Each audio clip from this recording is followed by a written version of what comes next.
All right, welcome back. We're going to continue working on our temp app.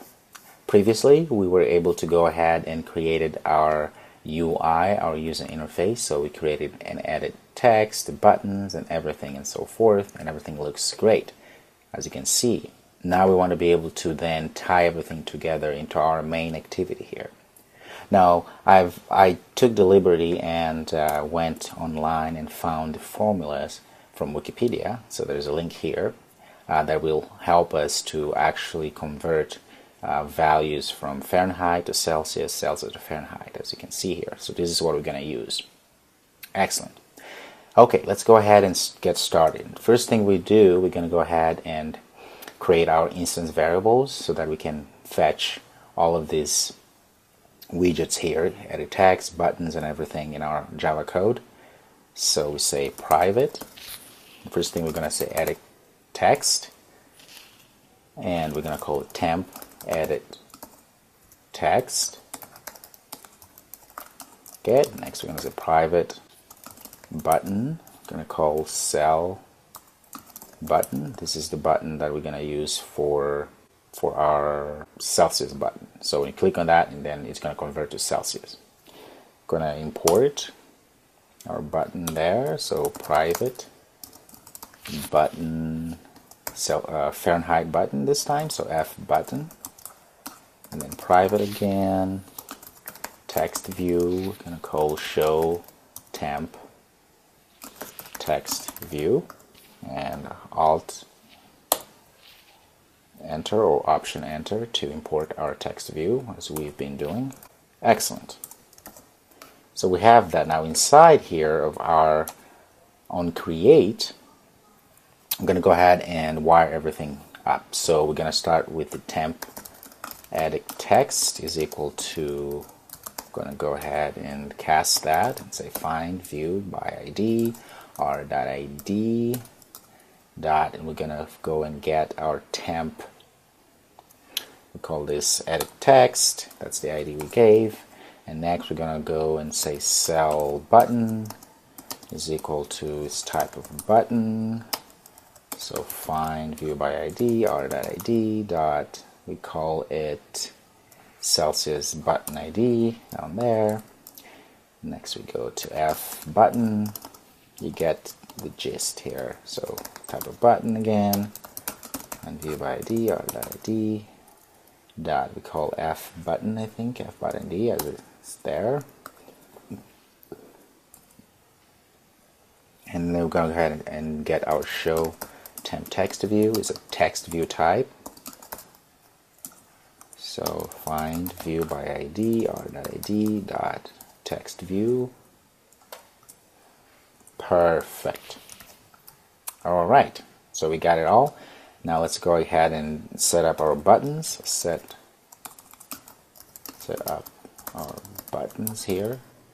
So it's going to be event listeners.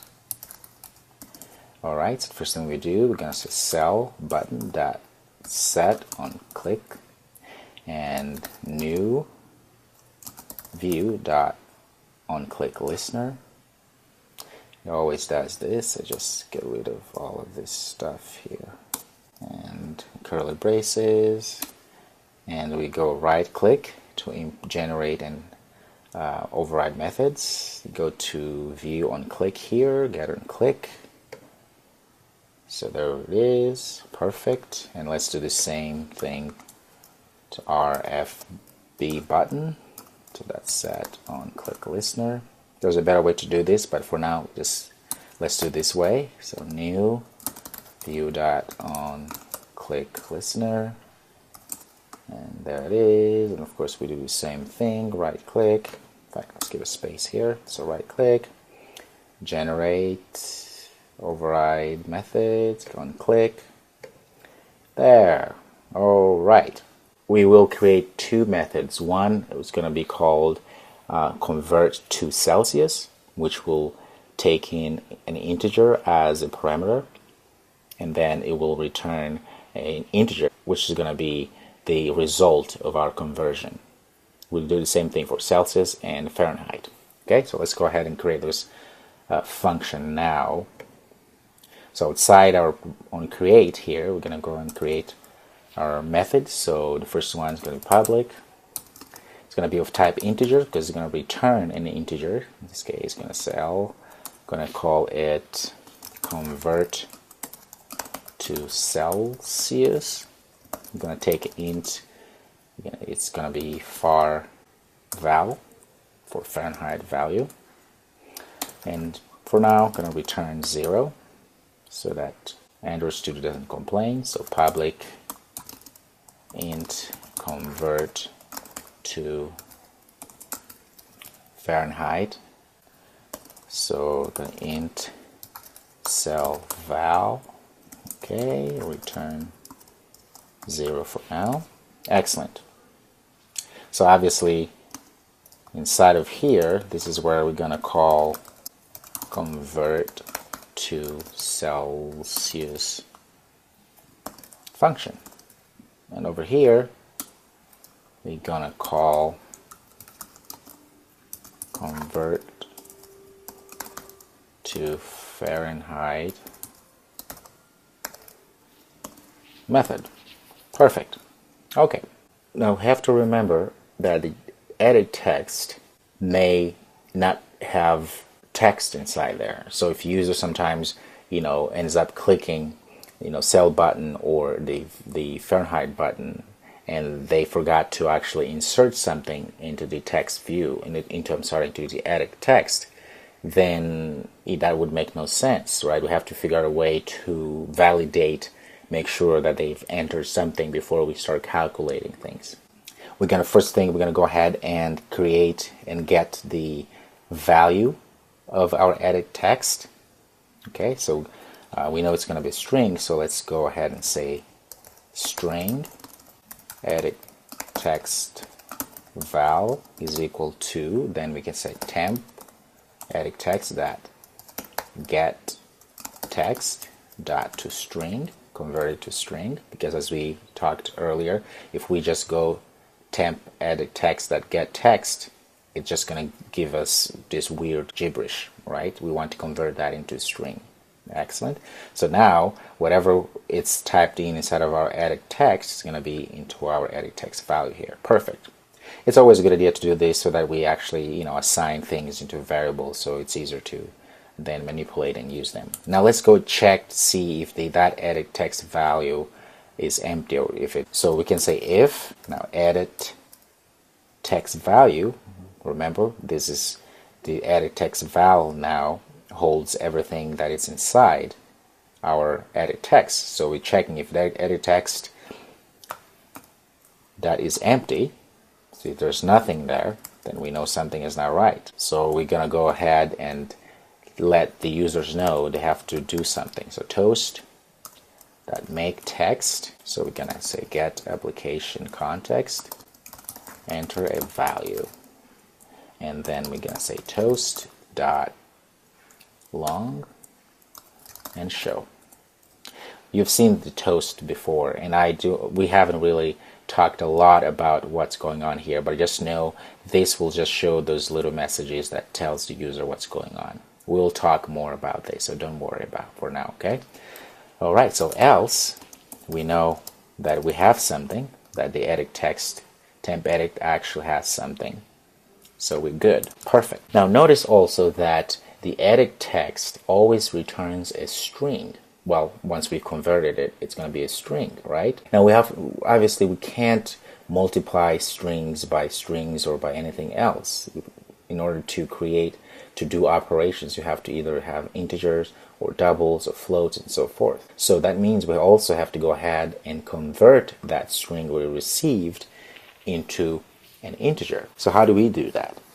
Well, what do we do? Let's create another integer here. We can say int that will hold our converted value. We can say int edit text, let's name that, is equal to, then we said edit and call the integer object. So we're going to say integer, as you can see, dot parse. So we've got a lot of different functions that we can call, but we want to parse, we want to convert. So parse whatever we got here, which is a string. So edit text value, and we put inside there. So now what we've done, we've taken that string. Let's say they put 48 in our edit text.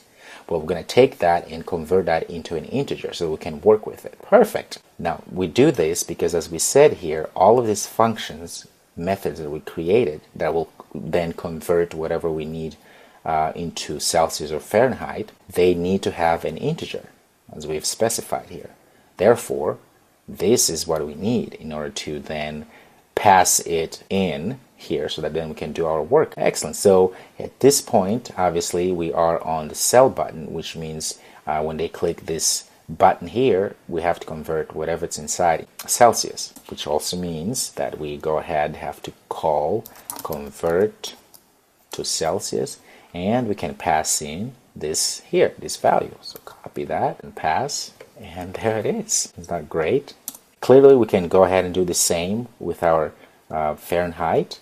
So again, we can go ahead and say string edit text val, and notice we are okay to use the same variable name because we are in a different function here. So we're gonna say then temp edit text dot get text dot to string. Perfect. So we got it. Now we're gonna check if edit text val that is empty. Then we're gonna say toast dot make text get application context and all of that, and we say enter a value. Okay, and then we say toast dot make dot long, and then don't forget to show it. So else, then we know all is good. All is good. That means we go ahead and say int edit text is equal to, again, integer dot parse int, of course, and we pass in our edit text value. And then, of course, we can go ahead and call convert to Fahrenheit, and we pass in the int edit text, which is the converted. Now it's an integer. Wonderful. You did a great job. Obviously, we haven't implemented anything in our convert to Celsius and convert to Fahrenheit, but now you have everything set up to start converting things. So in the next video, we're going to go and then create the actual formulas and all the calculations inside of these two functions. Good. See you in the next video.